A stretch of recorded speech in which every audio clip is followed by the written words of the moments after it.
Hello mga ka-nature at welcome sa aking channel, no. Today is Monday, November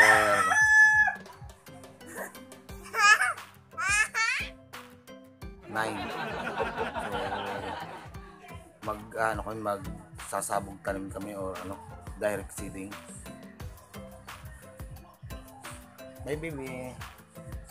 Yan, kung bago ka pa lang sa channel ko, don't forget to like, subscribe, hit the notification bell para laging updated sa mga bagong video may upload mga kalito. So yan, ang mga dala ko. Pagkain namin. Dito na yan.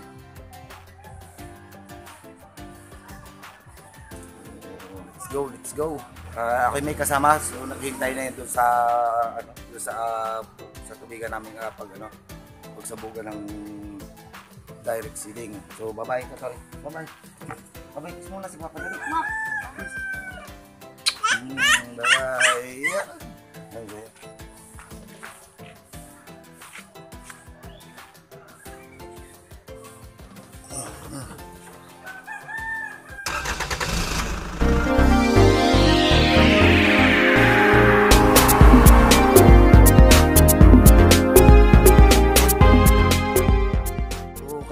Isa sa mahirap na dinadaanan namin dito pag umuulan ito.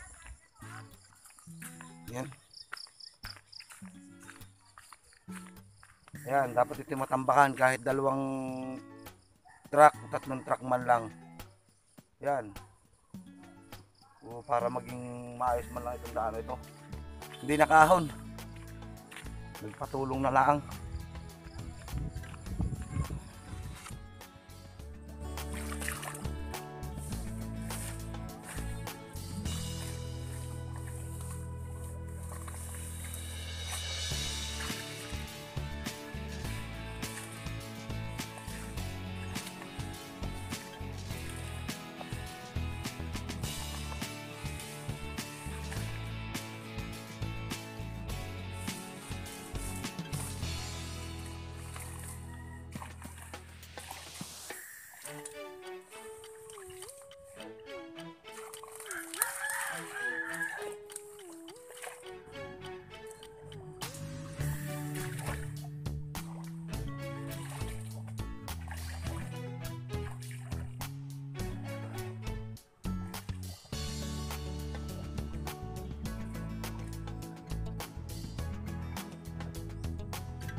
So yan, tuloy-tuloy ng takbo ng tubig nyo. Nilinis natin para mahugot yung tubig doon sa taas sa ating sasabugan.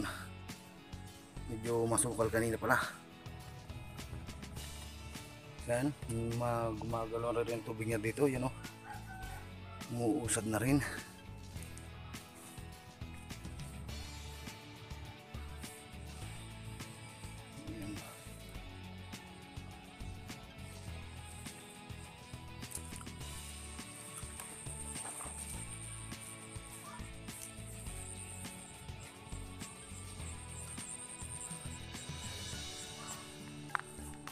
Ito yung ating sasabog tanim, yan.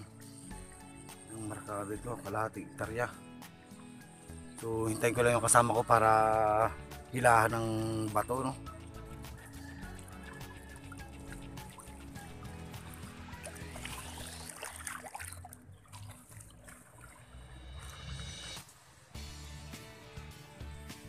Yung mga marker na kulay puti na yan, yan yung tutugon doon sa may kabilang dulo na yun, may marker din doon.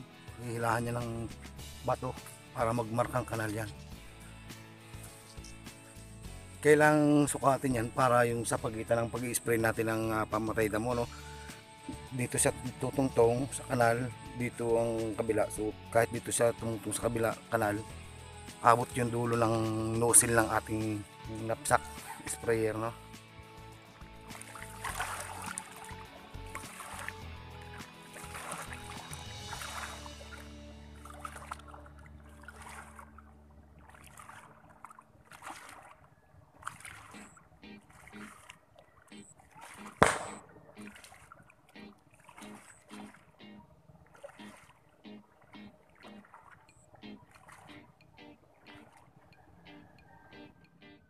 dadating yung dadating dadating yung aking magiging katulong. So kailangan ko ng kanalan to.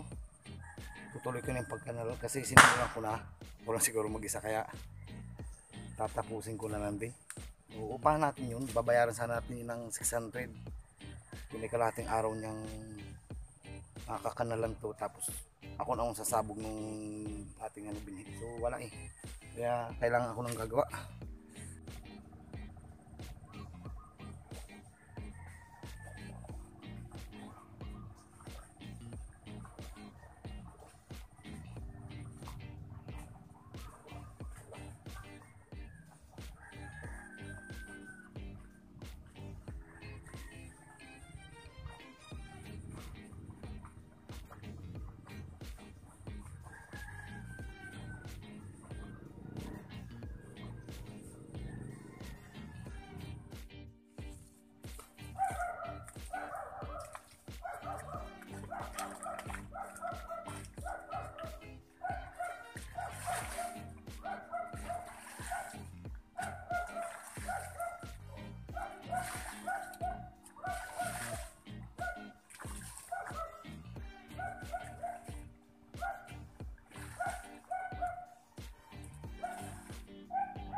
Kanitsuro, unahin na natin sabugan itong malapit dito sa bayan kasi kailangan natin itago ang ating binhi sa putik.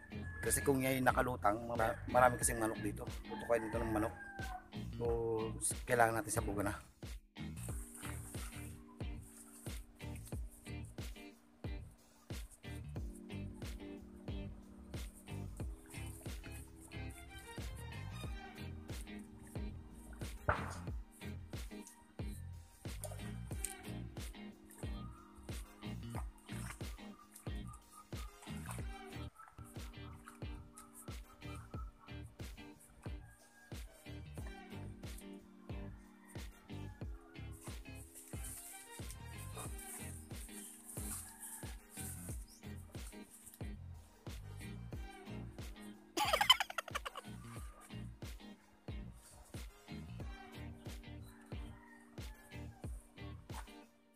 So yun nga kanitsura, tatapos lang natin na mag direct seeding.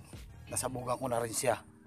So inabot tayo ng 4:30 kasi nga nag-iisa ako, hindi sumipot yung aking kausap. So okay lang yun, kaya naman.